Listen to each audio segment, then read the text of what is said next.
very much for your speech. I like it personally because I like topics on architecture. But not only because of that I like your speech. I think that architecture is a great topic for informative speech because on the one hand, people have some basic knowledge of architecture. Yes, architecture is everywhere. And we at least know just something about it. We know just the basics. But on the other hand, there is always something new to learn in the topic of architecture. And that is why the topic was related to the audience and potentially of interest to them. Very good. Let's go closer to the objectives of your project and decide whether it was a success or not. Objective number 1 was to give new and useful information. I think it's obvious that you gave lots of new information for us. Yes, examples of constructivism buildings, principles of constructivism, history of development. All of this, I think, was new to most of the audience because not all of us have deep knowledge in this topic.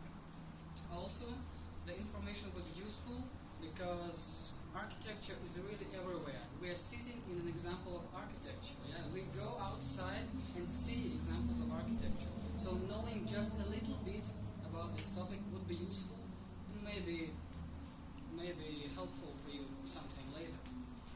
Objective number 2 was to present the information, to make the information easy for understanding.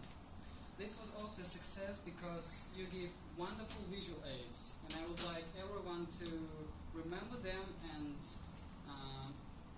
use as an example of good visual aids. First, because they look clear and laconic, no long texts, no small tiny diagrams and charts and tables, just photos and a bit of some letters, yes, some words and sentences, but they were big to be seen from the very back of the audience. Thank you very much for that. Also, another point that will help make the speech more easy is speech organization. This was done very well, but with some room for improvement.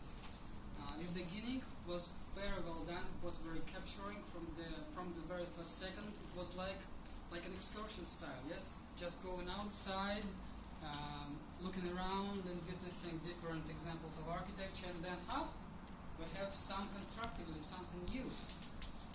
Speech body was also very well done. You gave most main ideas of constructivism. You gave history of development, and you gave the evolution.